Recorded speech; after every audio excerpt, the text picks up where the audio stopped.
fokus utama kita adalah coaching, bukan pada agenda kita, coach, bukan.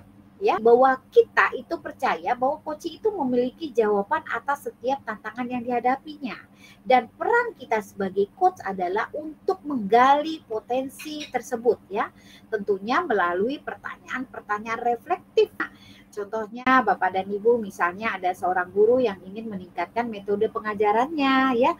Dia datang kepada coach. Nah, alih-alih memberikan solusi, coach kita itu bertanya, apa yang menurut Anda paling efektif dalam melibatkan siswa? Kita bisa bertanya begitu.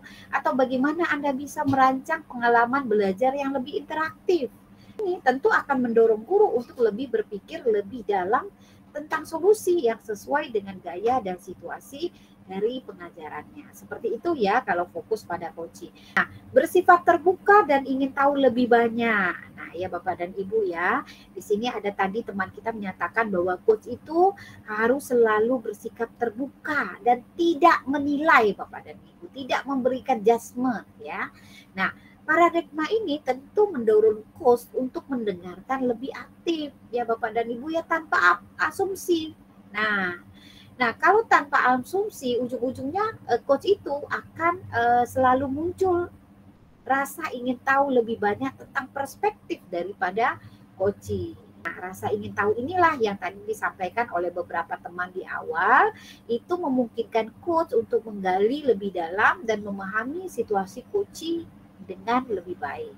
Jadi seorang siswa yang mungkin mengalami kesulitan dalam memotivasi dirinya untuk belajar, nah di sini kita sebagai coach itu tidak langsung menyarankan metode belajar tertentu Bapak dan Ibu. Tetapi harus apa yang kita lakukan? Kita bisa bertanya Bapak dan Ibu. Misalnya pertanyaannya adalah, ini misalnya ya, apa yang biasanya memotivasi kamu untuk belajar? Atau misalnya kapan terakhir kali Anda merasa bersemangat saat belajar? Nah, pertanyaan-pertanyaan barusan buat ruang ya bagi siswa kita untuk merenung ya motivasi internalnya dan menemukan apa yang paling efektif bagi dirinya. Seperti itu ya Bapak dan Ibu ya. Kemudian memiliki kesadaran diri yang kuat ini, dengan kesadaran diri yang kuat, coach itu bisa membantu coach untuk melihat peluang-peluang baru yang mungkin sebelumnya tidak disadari Bapak dan Ibu. Dalam sesi coaching, coach itu diharapkan dapat berperan untuk membantu coach dalam menemukan perspektif baru Bapak Ibu, yang mungkin sebelumnya itu tidak terpikirkan oleh coach.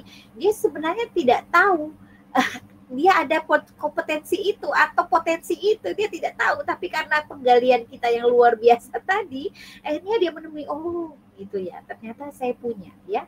Hal ini didukung oleh kesadaran diri coach ya yang kuat untuk tidak mengarahkan atau memaksakan solusi ya Bapak dan Ibu ya pada sisi ini ya, tetapi lebih kepada penggalian potensi atau ide-ide dari coaching.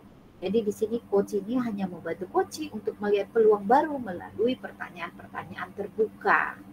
Nah, seperti apa pertanyaan terbuka itu Bapak dan Ibu? Nah, ya. Kalau kita lihat misalnya gini ya, Bu, contohnya apa Bu? Saya membantu coach dalam melihat peluang-peluang baru. Contohnya misalnya ya, seorang guru katakanlah coach itu merasa stagnan ya dalam penggunaan metode pengajaran. Nah, kemudian dia ingin membuat pembelajaran yang lebih menarik bagi murid-muridnya. Tetapi dia kehabisan ide Bapak dan Ibu. Nah, dalam sesi coaching, si coach ini bisa bertanya seperti apa misalnya.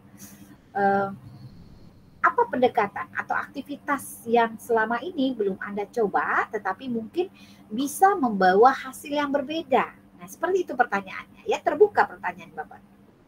Atau bagaimana jika Anda menggabungkan teknologi atau metode kolaboratif dalam pembelajaran Anda? Nah, ya. Atau apakah ada cara baru untuk mengintegrasikan itu?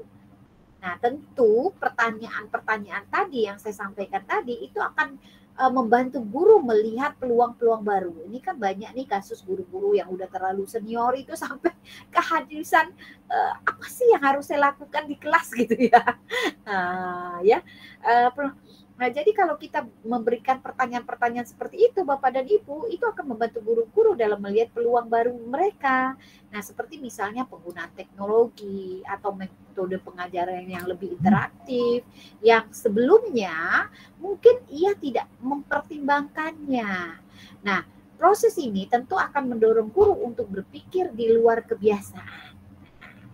Tapi ya kembali tadi bahwa coach itu kan profesi ya Bapak dan Ibu. Kita sebagai guru yang berperan sebagai coach tentu perlu harus banyak belajar sehingga kita bisa sampai ke tahap ini ya.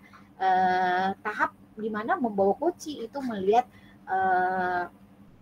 peluang-peluang baru yang ada dalam dirinya. Memang berat, tapi seperti yang Bapak dan Ibu katakan tadi, dengan proses belajar, insya Allah kita akan bisa